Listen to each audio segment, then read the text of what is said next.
Mathéo Radio présente À haute voix la lecture intégrale des œuvres spirituelles majeures. Aujourd'hui, La Divine Comédie de Dante Alighieri.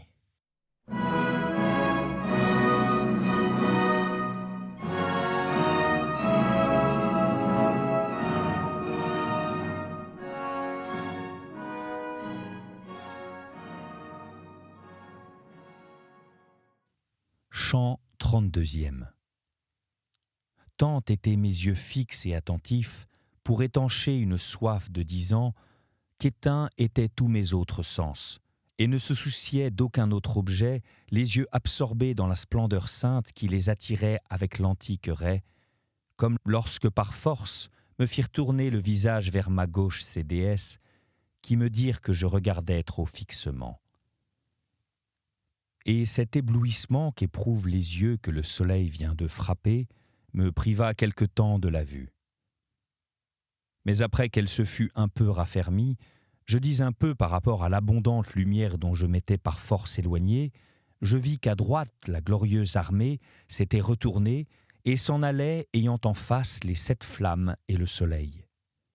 Comme sous les boucliers pour se sauver une bande tourne le dos et sur soi volte avec l'étendard, avant que tout ordre ait pu se changer, cette milice du céleste royaume qui précédait défila toute avant que le timon ployât le char.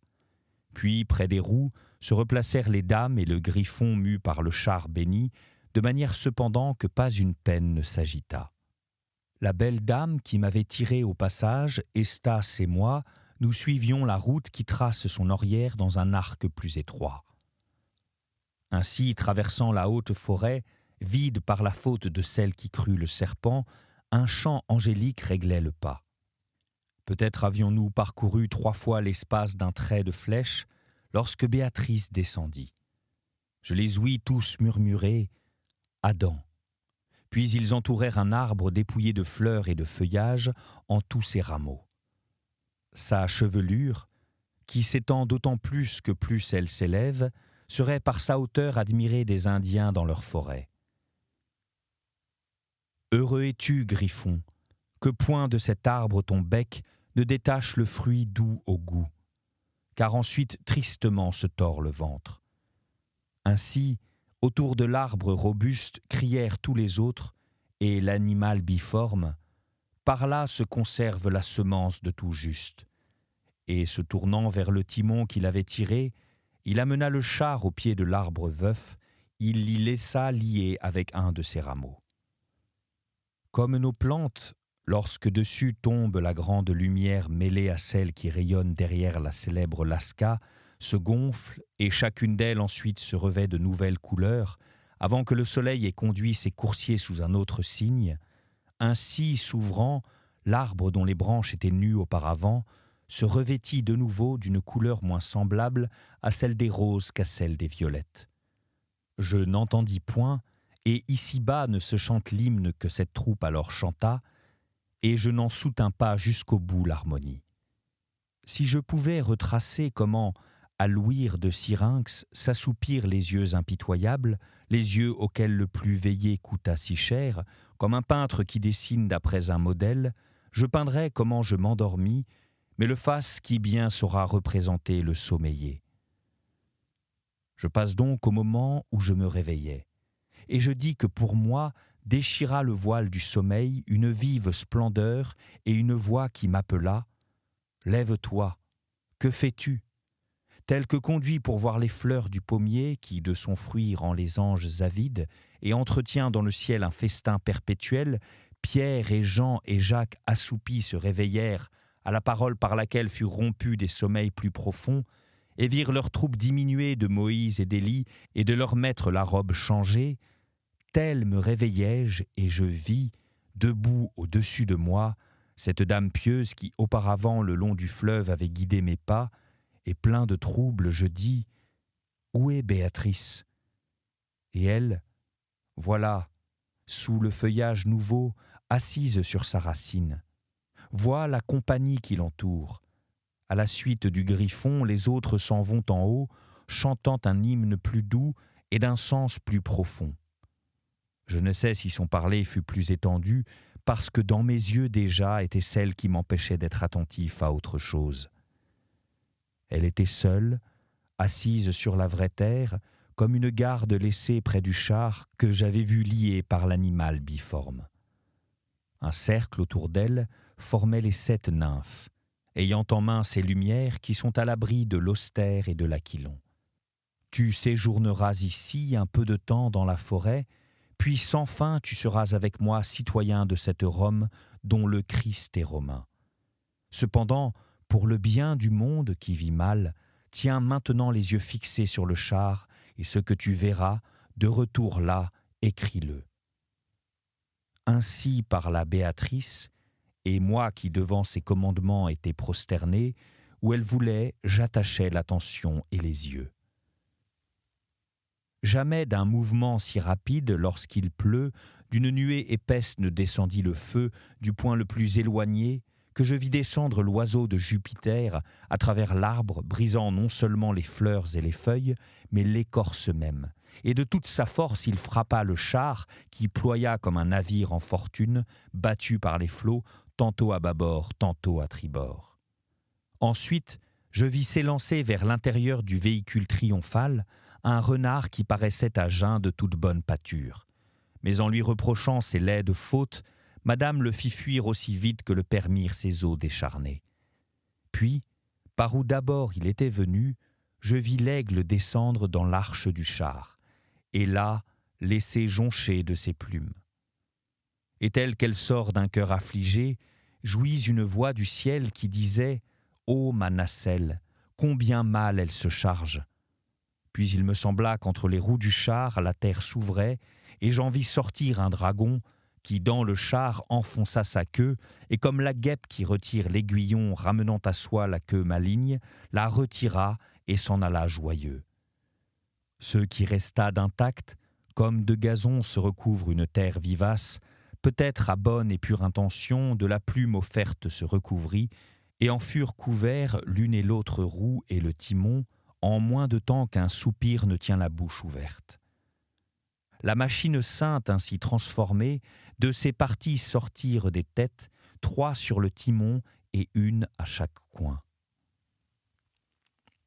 Les premières avaient des cornes comme des bœufs, mais les 4 autres avaient une seule corne au front. Jamais on ne vit monstre semblable. Pleine de sécurité, comme une forteresse sur une haute montagne, assise dessus, m'apparut une courtisane éhontée, promenant autour ses yeux hardis, et comme pour qu'elle ne lui fût point enlevée, je vis à côté d'elle un géant debout, et quelquefois il se baisait. Mais ayant vers moi tourné son regard errant et convoiteux, ce féroce amant la flagella de la tête jusqu'aux pieds. Puis, plein de soupçons et transporté de colère, il délia le monstre et le traîna dans la forêt, si avant qu'à ma vue elle déroba la courtisane et la nouvelle bête.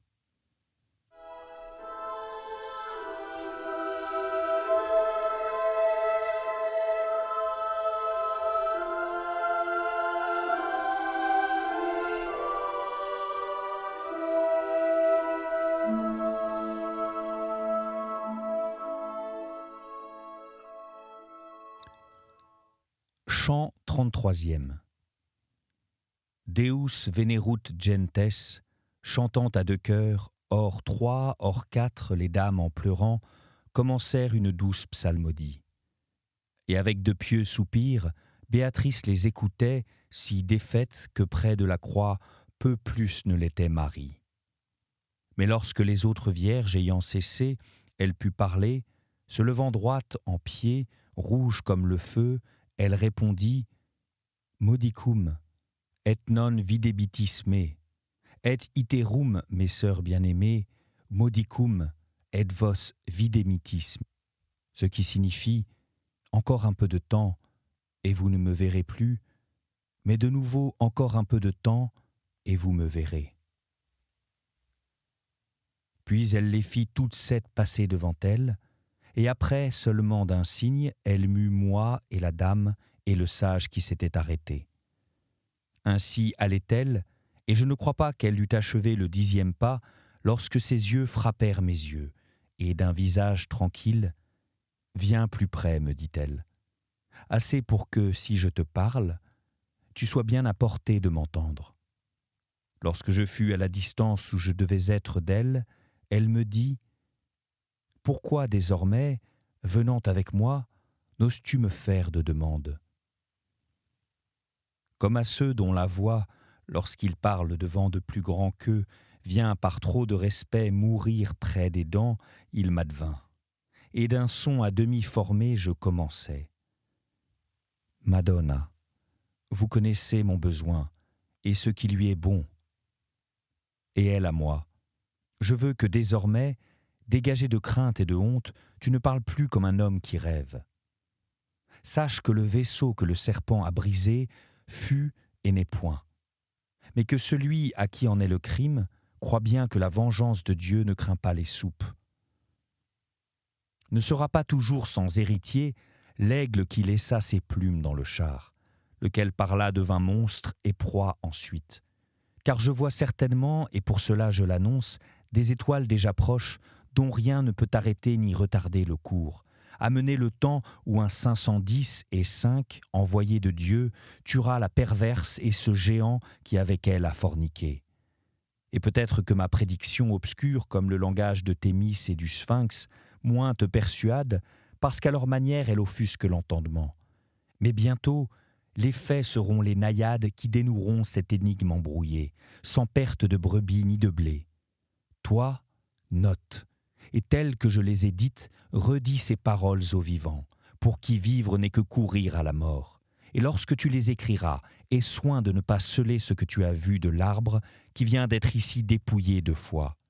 Quiconque le dépouille ou le brise, par un blasphème de fait offense Dieu, qui pour son seul usage le créa saint. Pour l'avoir mordu dans la peine et dans le désir, 5000 ans et plus la première âme a aspiré à celui qui punit en soi la morsure. Bien endormie est ton intelligence, si tu ne comprends pas que par une raison singulière il est si élevé, et si ravagé dans sa cime, et si autour de ton esprit n'eussent point été l'eau d'Elsa, les pensées vains et leurs plaisirs ce que fut Pyrame au mûrier, seulement par tant de circonstances, tu reconnaîtras, selon le sens moral, la justice de Dieu dans cette défense.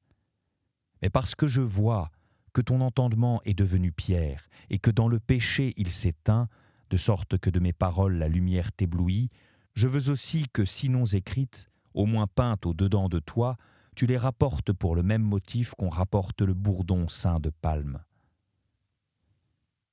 Et moi, comme empreinte par le sceau et la cire qui ne changent point la figure imprimée, ainsi mon cerveau par vous vient d'être empreint. Mais pourquoi votre parole désirée élève-t-elle son vol tant au-dessus de ma vue qu'elle la perd d'autant plus que plus elle s'efforce? Afin, dit-elle, que tu connaisses l'école que tu as suivie, et que tu vois comment sa doctrine peut suivre ma parole, et qu'aussi éloignée de la voie divine est votre voie, que la terre l'est du ciel, qui le plus haut se hâte. Sur quoi je lui répondis, « Je ne me souviens pas de m'être jamais détourné de vous, et ma conscience ne me le reproche point. » « Si tu peux t'en souvenir, en souriant, répondit-elle, rappelle-toi comment aujourd'hui tu as bu du léthé. Et si la fumée prouve le feu, cet oubli prouve clairement que coupable était ton désir de s'attacher ailleurs. Mais nues désormais seront mes paroles, autant qu'il conviendra de les découvrir à ta vue grossière. » Et le soleil plus lent brillait dans le cercle du midi, qui d'ici et de là se déplace selon les aspects, lorsque, comme celui qui pour la guider va devant une troupe, s'arrête s'il rencontre quelque chose nouvelle, s'arrêtèrent les 7 dames à l'extrémité du nombre pâle tel que, sous les feuilles vertes et noires, en offrent les Alpes près de leur froid ruisseau. Devant elles, il me parut voir l'Euphrate et le Tigre, sortis d'une fontaine et comme des amis lentement se séparer. Ô lumière, ô gloire de la race humaine, quelle est cette eau qui s'épand d'une même source et se divise en s'éloignant? À cette prière, il me fut dit, prie Mathilde de te le dire. Et alors, comme qui se disculpe d'une faute, La belle dame répondit « Cela est d'autre chose, lui ai-je dite, et je suis sûre que l'eau du Léthé ne les a pas effacées en lui. » Et Béatrice, peut-être un souci plus grand qui souvent trouble la mémoire, a obscurci les yeux de son esprit. Mais vois Eunoé qui coule là, mène-l'y, et comme tu l'as accoutumé, ranime sa force défaillante. Comme une noble âme qui point ne s'excuse, mais du vouloir d'autrui fait son propre vouloir, dès qu'un signe au dehors l'a manifesté, sitôt qu'elle m'eut pris, la belle dame se mut, et à Stas, gracieusement, elle dit « Viens avec lui ». Si j'avais, lecteur, plus de place pour écrire, je chanterais en partie le doux boire dont jamais je n'eusse été rassasié. Mais parce que pleines sont toutes les feuilles destinées à ce second cantique, ne me laisse pas davantage aller le frein de l'art. Je revins de la très sainte onde, renouvelé comme des plantes qu'une vie nouvelle a revêtues d'un nouveau feuillage, pur et préparé à monter aux étoiles.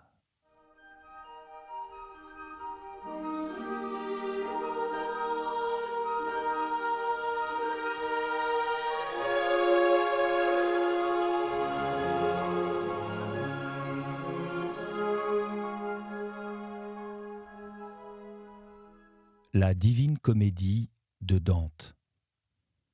Troisième livre, Le Paradis. Chant premier. Gloire à celui qui meut tout, qui pénètre l'univers et resplendit plus en une partie et ailleurs moins. Dans le ciel qui le plus reçoit de sa lumière, je fus et je vis des choses que ne peut redire celui qui descend de là-haut. Parce qu'en s'approchant de l'objet de son désir, tant s'y enfonce notre intelligence, que la mémoire ne peut en arrière retourner si loin. Cependant, tout ce qu'en moi j'ai pu thésauriser de ce souvenir du royaume saint sera maintenant le sujet de mon chant. Ô bon Apollon, fais en ce dernier travail que de ta vertu je sois rempli autant que tu le demandes pour donner le laurier aimé de toi. Jusqu'ici, ce me fut assez d'un sommet du Parnasse, mais des deux, j'ai besoin pour entrer dans la nouvelle carrière. Viens dans ma poitrine, souffle en elle, comme lorsque tu tiras Marsyas de la gaine de ses membres. Ô divine vertu, si tant tu te donnes à moi, que je reproduise au dehors l'ombre du bienheureux royaume empreinte en mon esprit, tu me verras alors venir à ton arbre aimé et me couronner de ces feuilles dont le sujet et toi me rendraient digne. Si rarement, Père, on en cueille, pour le triomphe ou d'un César ou d'un poète, faute et honte des humains désirs, qu'à joie devrait être à la radieuse déité delphique le feuillage de Pénée lorsqu'il rend de soi quelqu'un avide. Petite étincelle, allume une grande flamme. Peut-être qu'après moi, d'une voix meilleure, on priera Syrah de répondre. Par des passages divers surgit pour les mortels la lampe du monde. Mais par celui qui, avec 3 croix joint 4 cercles, il sort d'un cours plus bienfaisant en conjonction avec une étoile plus propice, et de la manière qui mieux convient, amollit et empreint la cire terrestre. Un tel lever avait fait là le matin et ici comme le soir, et là était blanc tout cet hémisphère et l'autre noir, lorsque je vis Béatrice, tournée vers la gauche, regarder le soleil. Jamais aigle si fixement ne le regarda. Et comme un second rayon sort du premier et rejaillit en haut, tel qu'un voyageur qui veut s'en retourner, ainsi son acte, infus par les yeux dans mon imaginative, devint le mien, et sur le soleil je fixai les yeux plus qu'il n'est de notre usage. Beaucoup de choses peut là que ne peut ici notre force, grâce au lieu fait pour être la demeure propre de l'humaine espèce. Je ne le supportais pas longtemps, non cependant si peu que je ne le visse étinceler tout autour, comme le fer qui du feu sort bouillant. Et tout à coup, un nouveau jour, parut être ajouté au jour, comme si celui qui peut, d'un autre soleil, avait orné le ciel. Béatrice, debout, tenait ses yeux fixés sur les cercles éternels, et moi, d'en bas, éloignant les miens, je les fixais sur elle, et si avant je pénétrais que dans son aspect, je me fis tel que se fit Glaucus, qui en goûtant de l'herbe devint dans la mer le compagnon des autres dieux. Cette surhumaine transformation par des paroles ne saurait se décrire, que l'exemple donc suffise à celui à qui la grâce en réserve l'expérience. Si là était de moi cela seul que tu avais nouvellement créé, amour qui gouverne le ciel, tu le sais, toi qui m'élevas par ta lumière. Lorsque la roue qu'éternellement tu meus, ô désiré, à soi m'eût rendu attentif, par l'harmonie que tu règles et que tu distribues, me parut embrasée de la flamme du soleil une telle étendue de ciel que ni pluie ni fleuve ne firent jamais un si vaste lac. La nouveauté du son et l'éclat de la lumière allumèrent en moi un désir d'en connaître la cause, plus vif qu'aucun autre que j'eusse jamais senti. D'où elle, qui me voyait comme moi-même, afin de calmer mon âme agitée, avant que pour demander j'eusse ouvert la bouche, ouvrit la sienne et commença. Tu épaissis toi-même ta vue par une fausse imagination, tellement que tu ne vois pas ce que tu verrais si tu l'avais secouée. Tu n'es point sur la terre comme tu le crois, mais de son séjour propre, la foudre descend moins vite que tu n'y montes. Si ces brèves paroles enveloppées d'un sourire me délivrèrent du premier doute, dans un autre je fus encore plus enlacé, et je dis « Satisfait désormais suis-je, et soulagé d'un grand étonnement. Mais à présent, je m'étonne comment je m'élève au-dessus de ces corps légers. » Sur quoi, après un pieux soupir, elle tourna vers moi les yeux, tels de visage qu'une mère qui regarde son fils en délire, et commença « Toutes choses sont ordonnées entre elles, et cet ordre est la forme qui rend l'univers semblable à Dieu. Ici, les hautes créatures contemplent la trace de l'éternelle puissance, qui est la fin de ce qu'ainsi elle a réglé. Dans l'ordre dont je parle, toutes les natures ont leur inclination, plus ou moins, selon leurs genres divers rapprochés de leurs principes. D'où vient qu'elles voguent vers divers ports à travers la grande mer de l'être, emportées chacune par l'instinct qu'elle a reçu. Celle-ci emporte le feu vers la lune, celui-ci meut les cœurs mortels, celui-ci condense et unit en une masse la terre. Et les flèches de cet arc n'atteignent pas seulement les créatures privées d'intelligence, mais celles aussi douées d'intelligence et d'amour. La providence ordonnatrice de ce vaste tout, par l'effusion de sa lumière, maintient perpétuellement en paix le ciel où tourne le cercle le plus rapide. Et là, maintenant, nous porte comme au séjour prédestiné la puissance de cette corde qui dirige ce qu'elle décoche vers un heureux but. Il est vrai que, comme souvent, la forme ne s'accorde point avec l'intention de l'art, parce que la matière refuse de s'y prêter.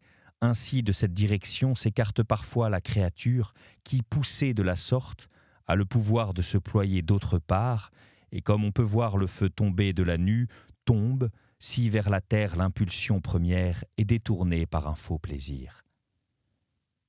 Tu ne dois donc pas, si bien je juge, plus t'étonner de monter que de ce qu'un ruisseau descend du haut d'un mont.